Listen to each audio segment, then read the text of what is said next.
Hello everyone, welcome back to my YouTube channel. I am Christy with you all once again with a new chapter Crow Eaters by Bapsi Sidhwa.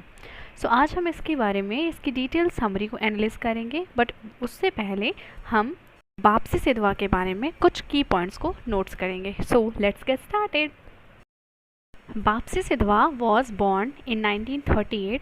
Bye the way आपके book में 1939 mention किया होगा, but Google पे 1938 ही इनका date of birth है. इनका birth Karachi के एक पारसी फैमिली में हुआ था. सिद्धवा बचपन से ही पोलियो डिसीज़ की शिकार रही थी, तो इसलिए इनकी जो स्टार्टिंग एजुकेशन है वो घर पे ही एक एंग्लो इंडियन लेडी उससे दिलवाई गई थी, और बाद में इन्होंने लाहौर के किनैड कॉलेज फॉर विमेन से ग्रेजुएशन की. ये सोशल वर्क्स में काफ़ी एक्टिव रहने वाले वीमेंस में से एक हैं. इन्होंने कई सारे सोशल ऑर्गेनाइजेशन में एज ए वॉलंटियर भी काम किया, कि स्पेशली विमेंस को डिनोट करती है. जब इनकी एज 19 ईयर्स थी तब इनको मुंबई के एक बिजनेसमैन से लव अफेयर चल रहा था, जिससे इन्होंने आगे चल के शादी कर ली. अब इनके कुछ नॉवेल्स को देख लेते हैं.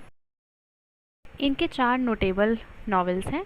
फर्स्ट है The Crow Eaters, Ice Candy Man, The Bride and the Cracking India. So let's start today's topic. So आज का हमारा टॉपिक है क्रो ईटर्स. तो जैसा कि इसका नेम है क्रो ईटर्स, बट मैं आपको बता दूं कि इस स्टोरी में ऐसा कुछ भी एनिमल या किसी बर्ड से रिलेटेड कोई भी चीज़ नहीं है. क्रो ईटर्स यहाँ पे नाम इसलिए दिया गया है क्योंकि क्रो ईटर्स जो होता है ये एक सिंबल माना जाता है पारसी कल्चर के लिए.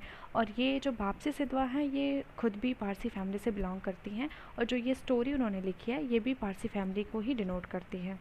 एंड क्रो ईटर्स एक कॉमिक नावल है जिसे 1980 में पब्लिश किया गया था. सो अब हम स्टार्ट करते हैं अपनी स्टोरी के साइड. क्रो ईटर्स की जो हेड हैं वो हैं, उनका नाम है फेयरडून जंगल वाला. ये काफ़ी अजीब सा नाम है, बट इसमें जो मोस्ट ऑफ कैरेक्टर्स आपको मिलेंगे उनके लास्ट में वाला कॉमन मिलेगा आपको. जैसे कि यहाँ पे कुछ आपको मैं नाम बता दूँ, सच एज मिस्टर टोडी वाला, मिस्टर बैंक वाला, मिस्टर बोटली वाला. सो ये काफ़ी अजीब से नेम है, बट ये इनकी कम्युनिटी में ये सारे नेम्स ऐसे ही हैं. तो ये जो फेयरडून जंगल वाला है ये इस स्टोरी के प्रोटैगनिस्ट हैं, और इनकी जो वाइफ हैं पुतली ये इसकी हीरोइन है. फेयरडून जंगल वाला को शॉर्ट में फ्रेडी बुलाया जाता है, जो कि 23 इयर्स के एक हैं यंग मैन. और यहाँ पे एक और लेडी इनके साथ रहती है जिनका नाम जरबैनो है, जो कि पुतली की मदर और फ्रेडी की मदर इन लॉ होती हैं. एक्चुअली ये विधवा होती हैं, इसलिए ये अपनी बेटी और दामाद के साथ ही रहती हैं. एक्चुअली इनकी फैमिली की जो इकोनॉमिक कंडीशन है वो ज़्यादा अच्छी नहीं होती है, तो जो फ्रेडी है वो पैसे कमाने के लिए पंजाब से लाहौर के लिए चल देता है, वो भी बुलक कार्ट से. तो पंजाब से लाहौर जब वो जाता है, ये काफ़ी लंबी यात्रा होती है. तो जब इस वहाँ पे ये लोग पहुँचते हैं तो इसकी जो वाइफ होती है पुतली, वो अपने साथ कुछ सोना लाई होती है. तो वो एक सड़क के किनारे पहले तो अपना सेटलमेंट करते हैं, वहाँ पे रहना स्टार्ट करते हैं. फिर फ्रेडी वहाँ से उसके जो कम्युनिटी जो उनकी कम्युनिटी के और भी फ्रेंड्स होते हैं जिनका नाम मैंने आपको पहले बताया था, टोडी वाला, बैंक वाला, पोटली वाला, फिर इन लोगों के पास वो चला जाता है वो सोना लेके, और वो लोग जो है वो उसका काफ़ी होल हार्टेडली वेलकम करते हैं. और फिर अपने उन्हीं फ्रेंड्स की हेल्प से ये वहाँ पे एक प्रोविज़न स्टोर ओपन कर लेता है. बट फ्रेडी में एक बात होती है कि जब वो प्रोविज़न स्टोर ओपन करता है तो वहाँ पे जो अंग्रेज़ी पुलिस अधिकारी जो होते हैं ये उनकी काफ़ी चापलूसी करता है. उनको हमेशा उपहार देता है, उनको जो सामान होते हैं वो कभी कभी कम कॉस्ट में दे देता है. और सबसे मेन थिंग जो यहाँ पे नोटिस की गई है वो ये है कि ये उनको कभी कभी क्या करता है कि कॉन्ट्रैक्ट लेने के लिए या फिर अपनी जो स्टोर है उसको थोड़ा और इन्हेंस करने के लिए ये उन अधिकारियों को लड़कियां भी सप्लाई करता है फॉर पार्टीज़ एंड ऑल. जैसे कि इसका ये जो स्टोर होता है ये काफ़ी जल्दी प्रोग्रेस करता है, बट फिर भी जो इसकी फैमिली है वो काफ़ी बड़ी हो चुकी होती है, क्योंकि इसके 3 सन और 3 डॉटर्स होते हैं जिनके नाम मैंने आपको बताया. बट फिर भी सबसे ज़्यादा प्रॉब्लम फ्रेडी को उसकी मदर इन लॉ जरबैनो से होता है, क्योंकि वो एक ऐसी तरह की लेडी होती है जो कि पहले तो काफ़ी मोटी होती है, काफ़ी दिखने में गंदी सी लगती है. और मेन थिंग ये होती है कि जो फ्रेडी के जो नौकर होते हैं उनको वो हमेशा अपने कामों में उलझा के रखती है. जैसे कि वो हमेशा जो फ्रेडी का स्टोर होता है वहाँ से चॉकलेट्स हुए, मुरब्बे हुए, स्वीट्स हुए, जो भी खाने की चीज़ें होती हैं वो वहाँ से मंगवा के और खाती रहती है दिन भर. और उसके जो नौकर होता है जिसको उसने अपने स्टोर के लिए रखे होते हैं फ्रेडी ने, उनको वो अपने कामों में बिजी करके रखती है, जिससे कि फ्रेडी को काफ़ी इरिटेशन होती है. इसलिए फ्रेडी हमेशा उससे छुटकारा पाने की कोशिश करता है. जैसा कि मैंने आपको बताया कि फ्रेडी के 3 सन होते हैं, जिसमें पहला जो होता है उसका नाम सोली होता है, दूसरे का नाम याज़ी, तीसरे का नाम बहराम एलियास बिली होता है। अब जैसा कि मैंने आपको बताया था कि जो फ्रेडी होता है वो अपने मदर इन लॉ से काफ़ी ज़्यादा इरिटेट हो चुका होता है, तो हमेशा कोई ना कोई न्यू टेक्निक ढूंढ रहा होता है उससे छुटकारा पाने के लिए। तो वो क्या करता है एक बार कि एक बीमा कंपनी से अपने जो स्टोर होता है उसका बीमा अपने फैमिली और अपने सास के ऊपर करवा देता है। बट उसको बाद में रिग्रेट होता है, क्योंकि उसकी सास तो भी मरने वाली है नहीं, वो तो इतनी ज़्यादा यंग थी, तो वो काफ़ी रिग्रेट करता है बाद में। बट बाद में उसको फिर एक और न्यू आइडिया आता है। वो क्या करता है कि एक रात को अपने जो गोदाम में जो सारे कीमती चीज़ें होती हैं स्टोर की, वो सारी चीज़ें गोदाम में शिफ्ट करवा देता है, क्योंकि उसकी जो मदर इन लॉ होती है जरबैनो, वो सोने की काफ़ी आदी होती है, वो एडिक्टेड होती है। वो जब भी खाना खा लेती है उसके बाद उसको काफ़ी पीसफुल नींद आती है। तो ये एक प्लान बनाता है कि वो एक बॉक्स की डिलीवरी देने के लिए मिस्टर टोडी वाला के घर चला जाएगा और अपने स्टोर में आग लगा देगा, जिससे उसको अपनी सास से छुटकारा मिल जाएगा।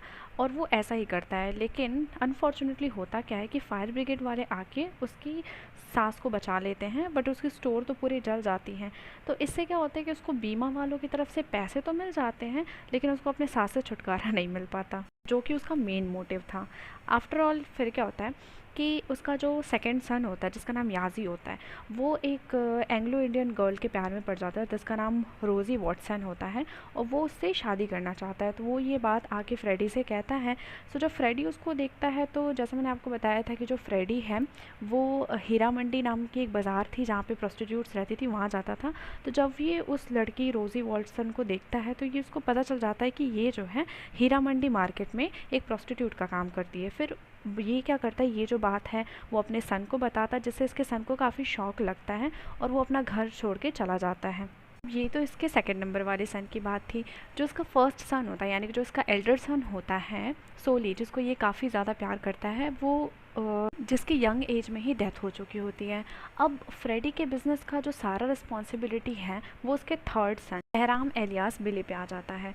अब ये लोग सोचते हैं कि बहराम एलियास बिली को शादी कर लेनी चाहिए, सो ये एक न्यूज़पेपर में एडवर्टाइजमेंट देते हैं उसकी शादी के रिलेटेड। तो कुछ समय बाद इन लोगों को खान बहादुर सर नौसे खान जीवन जी इजी मनी, जो कि काफ़ी लंबा नाम है, सो इनके साइड से एक प्रपोज़ल आता है उसकी शादी के लिए।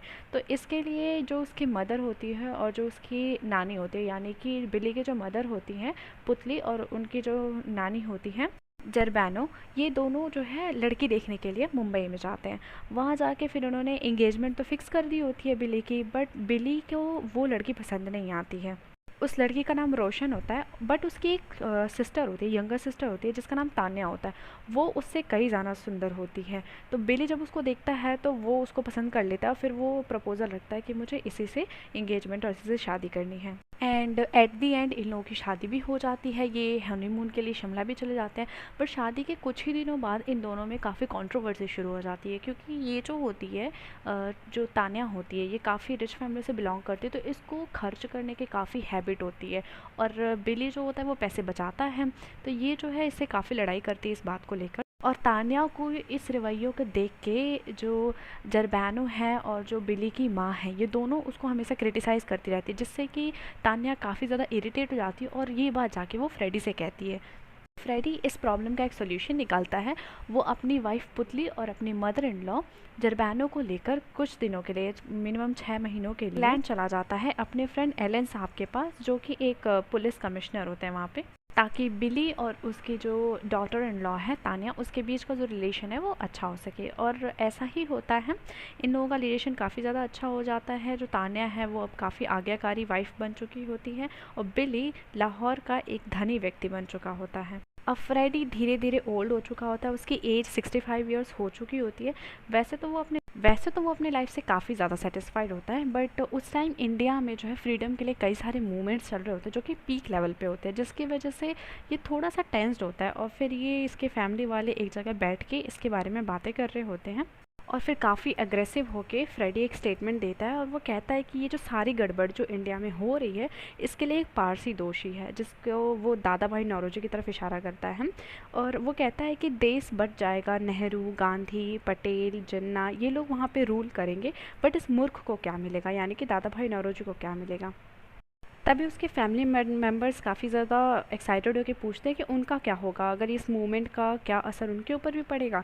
तो फ्रेडी कहता है कि वो शांत भाव से कहता है कि वे जहाँ हैं वो वहीं रहेंगे और सूर्य उनके टांगों के मध्य से निकलता एवं डूबता रहेगा, यानी कि समय ऐसे ही चलता रहेगा और वे जहाँ पे हैं वहीं पे कंटिन्यू स्टे करेंगे, क्योंकि इस बात से उन्हें कोई फ़र्क नहीं पड़ता कि इंडिया में हिंदू शासन करे या फिर मुसलमान शासन करे, वो जैसे यहाँ पे रह रहे हैं वो वैसे ही कंटिन्यू करेंगे अपनी लाइफ को।